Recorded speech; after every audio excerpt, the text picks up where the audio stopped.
Hello, my name is Benjamin Hubble, and today I'm going to be discussing the positive effects of video games. Video games often receive too much negative discourse, while the positive effects are often hidden in shadows, not receiving the attention that they deserve. Let me give you a quick overview of what I'll be discussing. First, I'll discuss why this should be important to you. What is it about video games that could possibly make you care about their effects? Secondly, I'll discuss what the effects are. I'll start with some of the known negative effects and then go over different positive effects that video games can have. I'll close by talking about what I would like from all of you and what the results of doing said things could be. So let's get started. Why should anybody care about this subject? Simply put, video games are a big deal. They are a large part of life here in the United States, and the statistics show it. The Entertainment Software Ratings Board, also known as the ESRB, is an organization that assigns ratings to video games to inform parents about the games their children are playing. According to the ESRB, 67% of households in the United States have video games within them. Another organization that has a grand statistic that I'd like to share with you is the Entertainment Software Association, also known as the ESA. They are known for serving video game companies in their business and public affair needs, such as anti-piracy efforts and consumer research. According to the ESA, in 2011, consumers spent $24.75 billion on video games and video game peripherals. These two stats alone show why this topic should be important to you. Video games may not be a large part of your life, but they are a part of life for a large majority of the United States, and how they are affecting the ones you live around should concern you. Now we'll go over some of the known negative effects of video games. These are not to suggest truth value of any of the negative effects, but rather to discuss some of the commonly spoken ones. Firstly, one of the known controversial negative effects is directed towards violent video games. Some would argue that playing violent video games can lead to violent tendencies. Violent games have been blamed for encouraging some of the mass shooting tragedies, such as the attacks on Columbine, Virginia Tech, or the more recent shooting at Newtown, Connecticut. There are many studies and arguments either for or against the truth values of these effects, but nevertheless, it is a negative effect that is often talked about. Another negative effect is that video games can negatively impact academic achievement, especially in boys, as it's reported. This isn't to say that video games specifically affect intelligence, but rather says that playing games takes away from time where one could be developing their reading and writing skills instead. A third seemingly controversial negative effect is an increased risk of obesity.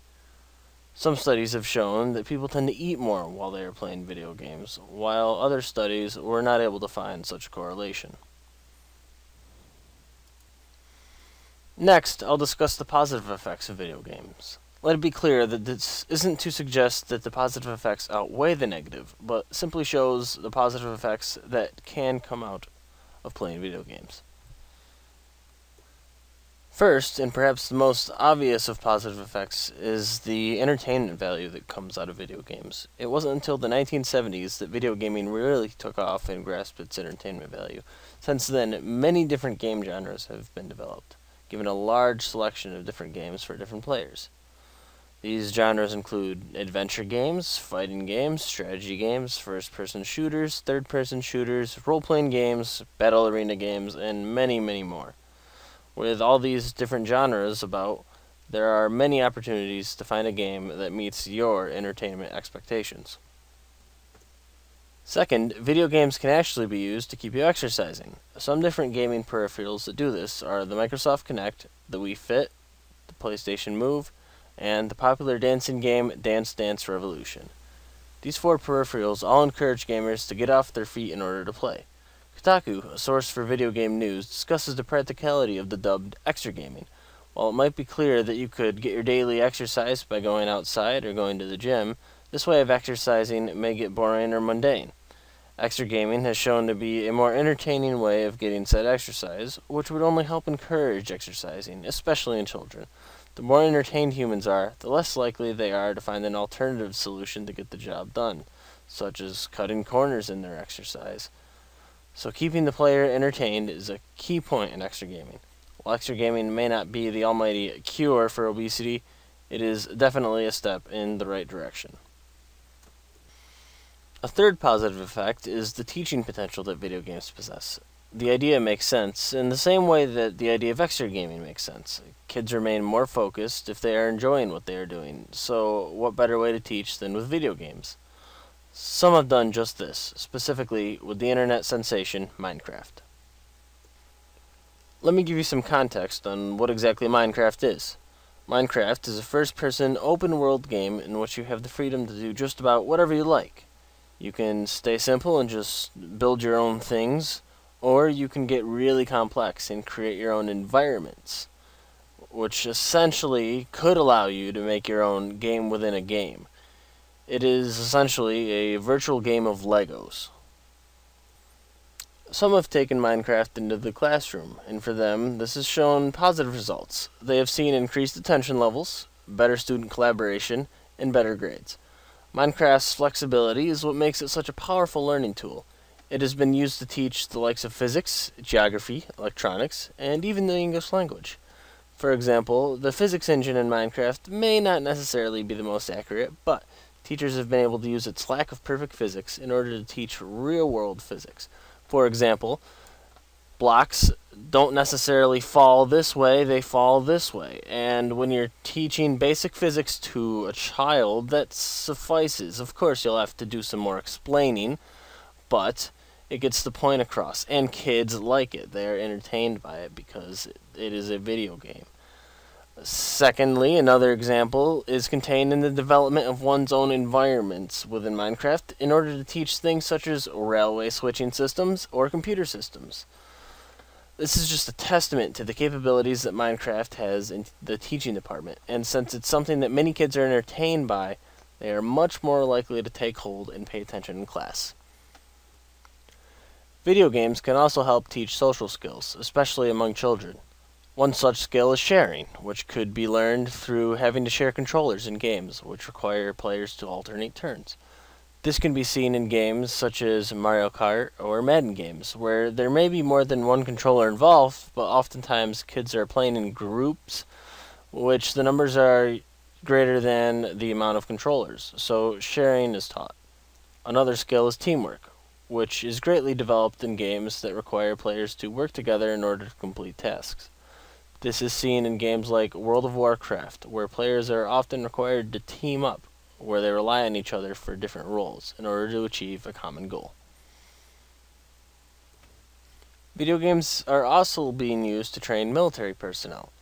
According to The Ticker, a school newspaper at Bruges College, video games are so incorporated into training that every single soldier will eventually interact with one of these games. One game widely used is Virtual Battlespace 2, also known as VBS2, a system designed for battlefield simulation. Developed by Bohemia Interactive in 2007, the game allows for battlefield importation and scenario design. This lets you create just about any scenario that you would want your soldiers to practice in.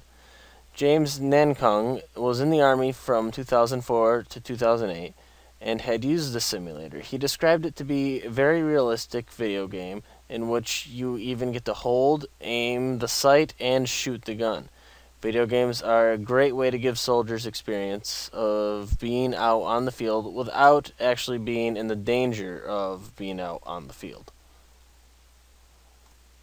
Another positive effect is the potential that video games have in treating soldiers with post-traumatic stress disorder, also known as PTSD. PTSD is an anxiety disorder caused by a psychological trauma, such as war. The treatment works through use of virtual reality video games in what is called exposure treatment, a term which means that the patient is exposed to events that they fear in order to become desensitized to it. The virtual reality is created by a head-mounted display and headphones, creating an environment that is exceptionally close to real life. They even have the capabilities of adding smells to the virtual reality in order to increase the effectiveness. The treatment can be used to recreate and find what is troubling the patients in order to ease their sensitivity to the experience. A final positive effect I'd like to discuss is the problem-solving skills that can come out of playing video games. Problem-solving in games can come in many different ways. The simplest of examples is just the problem-solving capacity to figure out how to beat a certain boss in a game. what weapons are best to use for certain scenarios, or what skill sets work best at what times. Things like these can be figured out through pattern finding and trial and error, which in the long run help enhance problem-solving skills. Other times it can be more complex than this, in which the player is forced to solve rigorous puzzles that require a multitude of wit and persistence.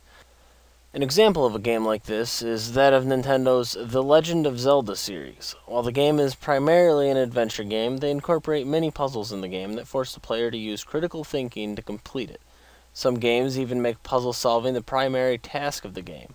An example of a game like this, and one of my personal favorites, is that of Valve's Portal series. The game revolves around figuring out how to place teleportation portals in order to make it through each area. Throughout the whole game, the player is stimulating their mind and constantly expanding their problem-solving skills.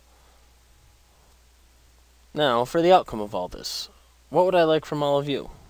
Well, what I'd like is for everybody to have more of an open mind about the effects of video games. This course too often portrays video games as negative, while the positives are often overlooked. There are a lot of positives that can come out of video games. We just have to take the prerogative to use them correctly. So what would you get out of opening your mind to these positive effects? Well, an open mind can lead to yourself utilizing some of these positive effects, either in your own life or in that of your children. If video games are something that would help you or your child accomplish tasks, then what better way to do that than utilize the resource of video games? After all, who knows? Maybe you'll find more positive effects of video games all on your own.